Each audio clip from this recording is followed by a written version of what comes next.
Politicians in America have known for some time that they must say two things in order to be elected by Americans. One, that they are Christians, and two, that they support Israel. Yet, for example, in the case of the Bush presidencies, we have known that they were both members of the Order of Death, or the Skull and Bones secret societies at Yale University, which requires oaths and rituals that are directly opposite to Christian morals. After reading through the material, I feel that these rituals are designed that a true Christian could not participate in them with a clear conscience.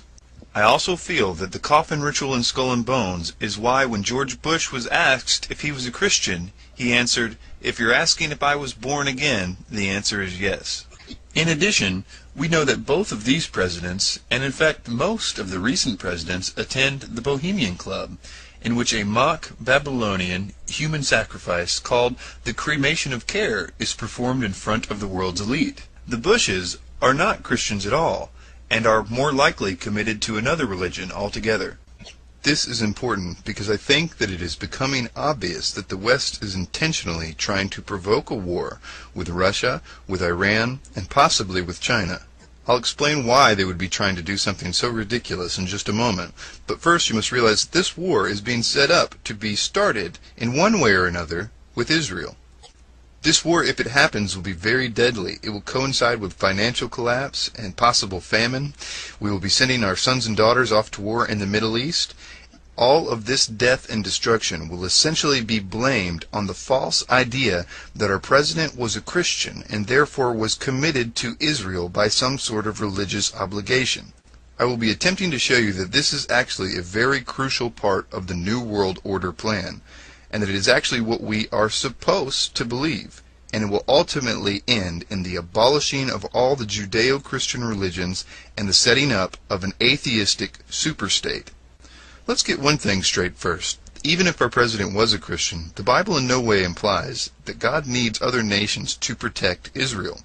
All throughout the Bible, he has done it all by himself. Also, it makes it quite clear in the Bible that the government of Israel has more than a few times gone astray.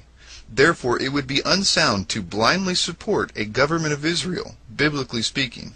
What is said, and what is usually cited in defense of supporting Israel militarily, is Genesis 12, verse 3, which says, "Those that bless thee I will bless, and those that curseth thee I will curse."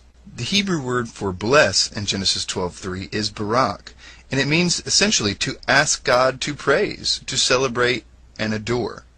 It has nothing whatsoever to do with military support. God makes it quite clear that he has got Israel covered. And in fact, if you looked at America's actions, you would be more convinced that they are cursing Israel than blessing them. Most of us that have been looking into the New World Order know that they believe in order out of chaos. After World War I, the League of Nations was set up.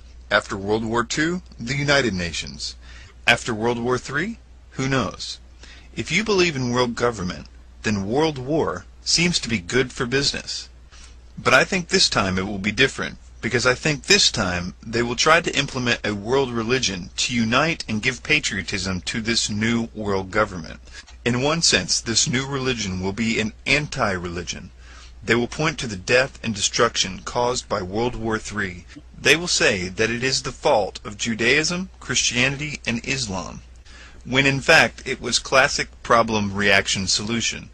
The New World Order was the one that hijacked America, and hijacked Israel, and hijacked Islam, and created this clash in order to wipe the slate clean from the religions that opposed their control. Most of us have taken note of the symbolism that is all around us, in government, in military, in corporations. Symbolism that shows an ancient and occultic religion is adhered to by those that desire world government. You must never forget that those people that support and adhere to that Luciferian religion hate Judaism and Christianity. In conclusion, I'll say this. In the coming weeks and months, you're going to see people that you know good and well are part of the New World Order say things like, "We must support Israel, we must go in there and nuke Iran," and things like that.